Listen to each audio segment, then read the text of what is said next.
Catatan A. Isim yang beralif lam yang berada setelah isim isyarah bisa menjadi na'at, athof bayan, atau badal. Contoh, hadzal qalamu jadidun.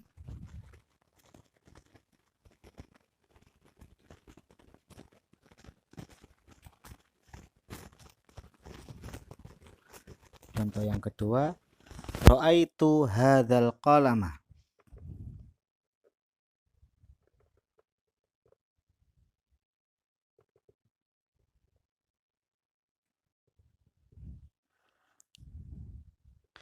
Yang ketiga, katabtu bihadzal qalami.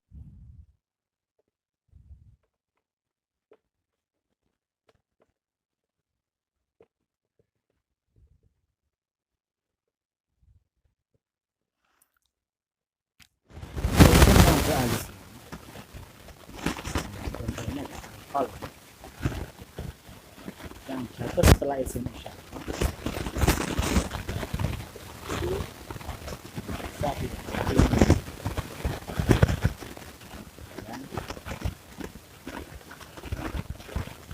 maka jika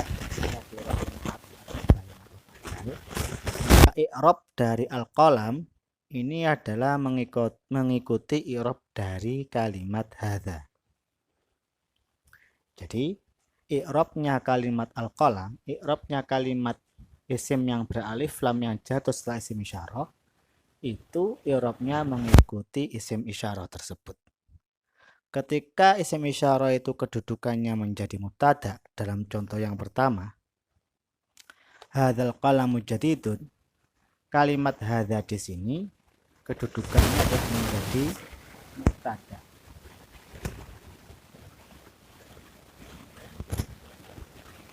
Mubtada itu hukumnya rafa. Maka al-qalamu i'rabnya mengikuti kalimat hadza. Karena kalimat hadza kedudukannya menjadi mubtada dan mubtada itu hukumnya rafa, maka al-qalamu di sini juga dihukumi rafa.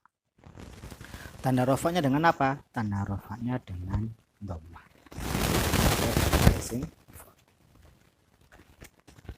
Begitu juga dalam contoh nomor 2, ra'aitu hadzal qalam. Kalimat hadza isim isyarah hadza adalah menjadi maf'ul. Nanti kita belajar bab maf'ul. Maf'ul B itu hukumnya adalah nasab. Maka al-qalam, kalimat al-qalam di sini juga hukumnya nasab. Tanda nasabnya adalah dengan fathah karena dia berupa isim mufrad. Dalam contoh nomor 3, katabtu bihadzal qalami, saya menulis dengan pulpen ini. Hadza di sini dia itu kedudukan i'rab adalah majrur, dijerkan dengan huruf jer ba.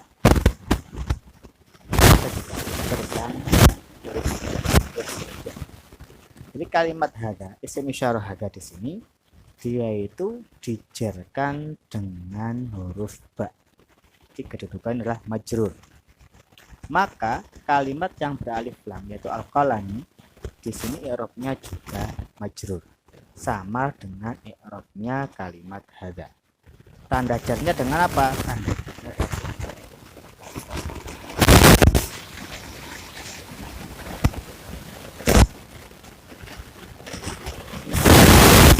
kalimat yang beralif lam yang jatuh setelah isim isyarah seperti hadza,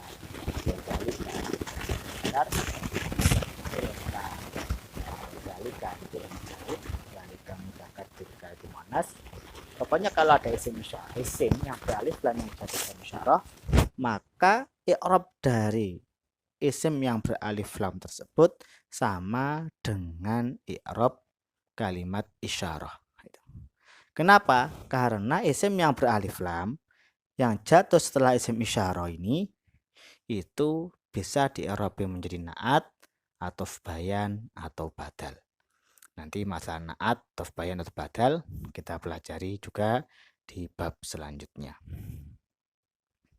Nah, jadi pokoknya intinya isim yang beralif lam ini jika jatuh setelah isim isyarah, i'rabnya mengikuti isim isyarah tersebut. Ketika ketika hadza ini jadi mubtada itu hukumnya rafa, maka al-qalam dibaca al-qalamu karena tanda rafanya dengan dhammah.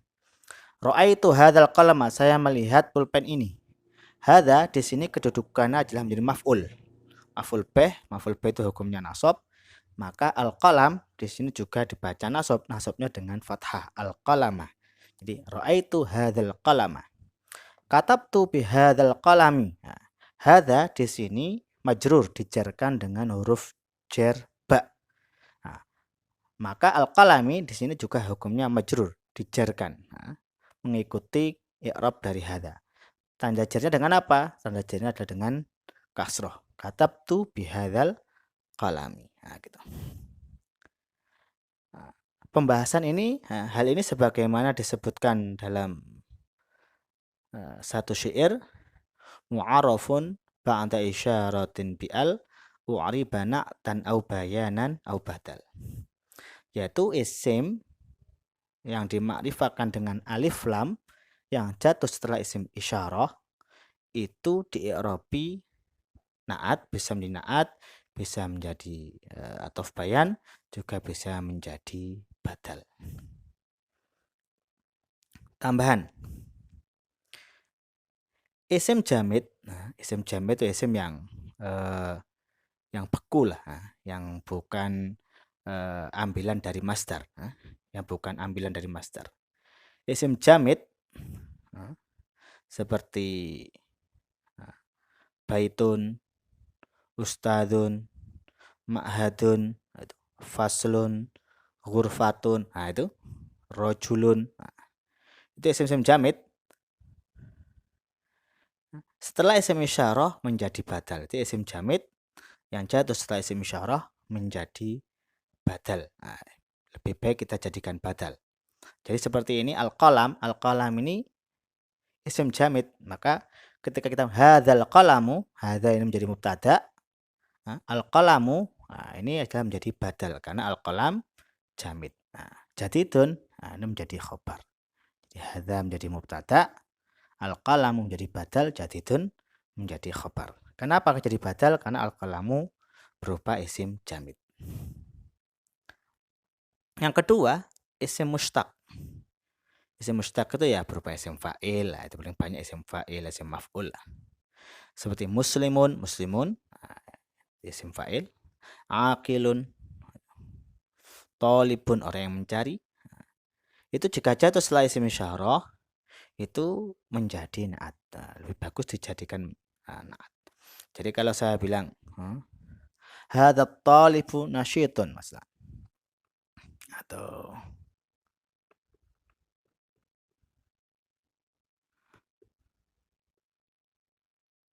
hadza talibu nasyitun.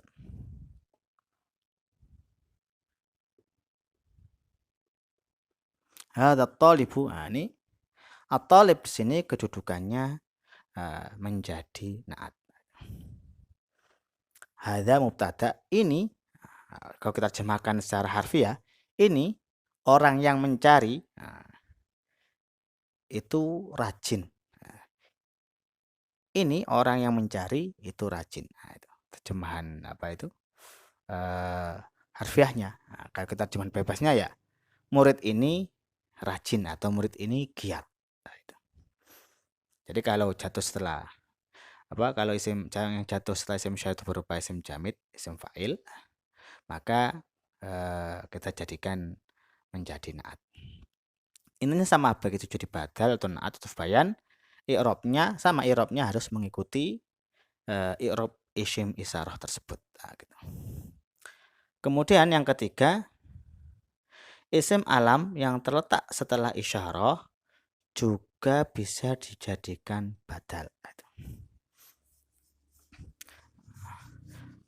Tadi kan pembahasan isim yang beralif lam jatuh setelah isyarah bisa jadi naat atau bayan atau badal. Bagaimana kalau yang jatuh itu berupa apa itu isim alam atau nama itu maka isim alam itu juga bisa dijadikan badal. Maka dalam contoh hadza zaitun ustaduka, dalam contoh hadza zaitun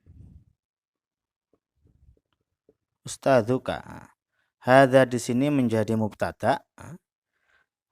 Hadza ini Zaid, gitu. Ustaduka ini khobarnya.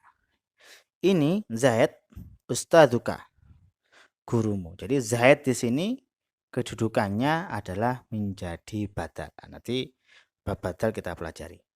Intinya Zaid di sini i'rabnya mengikuti i'rab dari isim isyarah hadza. Karena isim isyarah hadza di sini adalah menjadi mubtada, yang mana mubtada itu adalah hukumnya rofa, maka Z juga dibaca rofa, tanda rofanya dengan dhammah karena Z berupa isim isyarah. Kemudian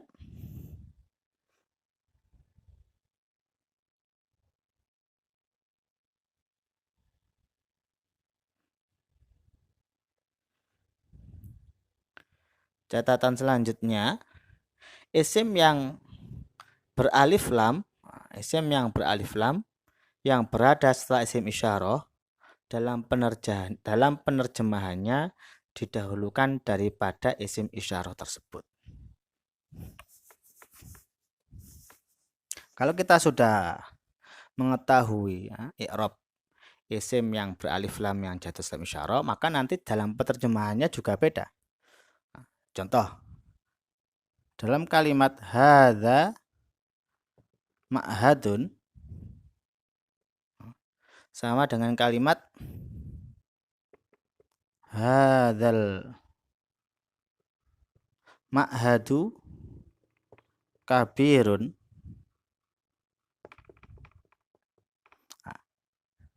Ini penerjemahannya beda. Hadza ma'hadun kabirun sama hadzal ma'hadu kabirun. Ini.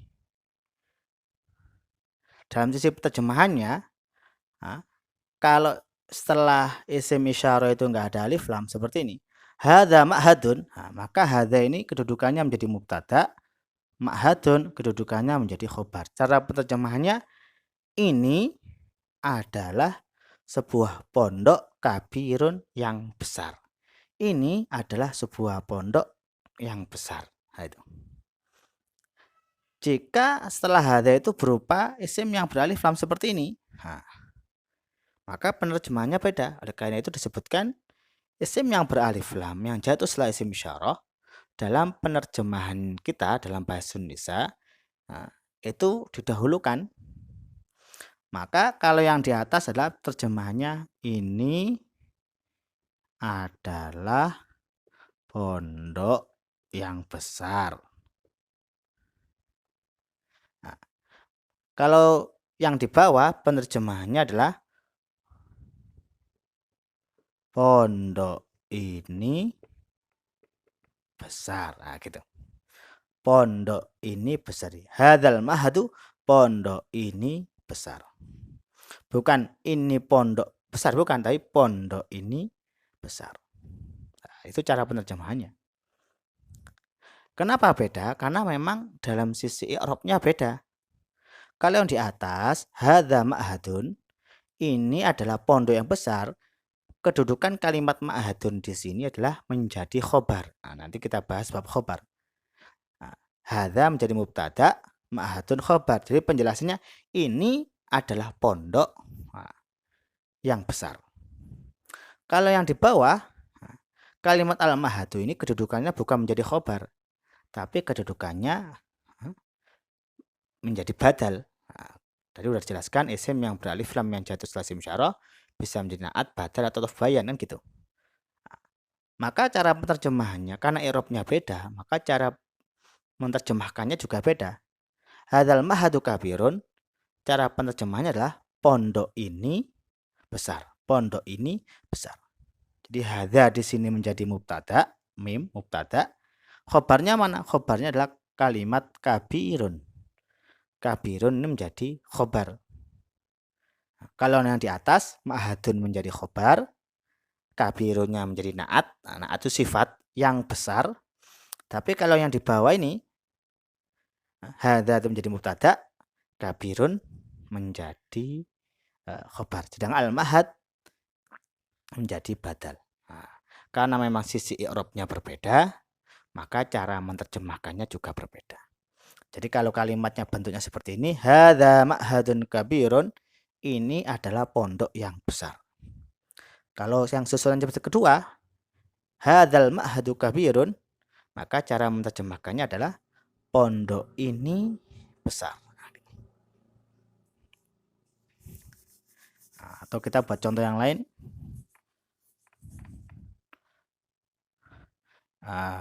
Contoh dzalika. Dzalika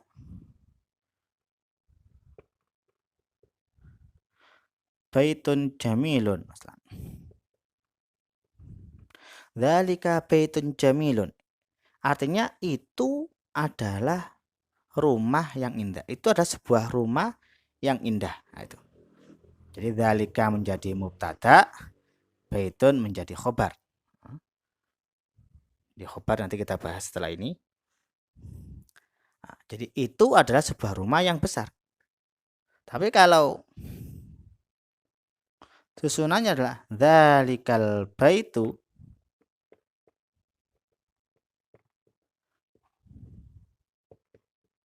jamilun, dzalikal baitu jamilun, maka kita menerjemahkannya adalah rumah itu bagus atau rumah itu indah. Nah, itu. Karena memang dalam sisi i'rabnya berbeda, maka cara menerjemahkannya juga berbeda. Seandainya dzalikal baitu dalam kalimat dzalikal baitu ini kita artikan sama dengan yang di atas, ya nggak bisa. Itu adalah rumah yang indah. Seandainya yang di bawah kita artikan itu adalah rumah yang indah, itu nggak bisa. Karena memang kalau kita lihat dari sisi nahwunya, itu tidak memungkinkan diirobi seperti itu. Jadi dzalika kalau dalam sisi tata bahasanya, dzalika di sini menjadi mubtada, jamilun menjadi khobar. Nah, jadi al-baitu di sini dia itu menjadi badal. Jadi rumah itu indah. Rumah itu indah. Kalau yang ini cara menerjemahkannya itu adalah rumah yang indah. Nah, gitu. Nah, jadi intinya isim yang beralif lam yang jatuh setelah isim isyarah itu i'rabnya mengikuti dari isim isyarah tersebut. Nah, gitu. Kemudian isim yang beralif lam yang jatuh setelah isim isyarah, cara menerjemahkannya itu lebih didahulukan. Dzalikal baitu jamilun, rumah itu indah. Nah, kalau tidak ada alif lamnya, dzalika baitun jamilun, itu adalah rumah yang indah. Kenapa kok cara penerjemahannya beda? Karena memang dalam dilihat dari sisi nahwunya memang susunannya beda.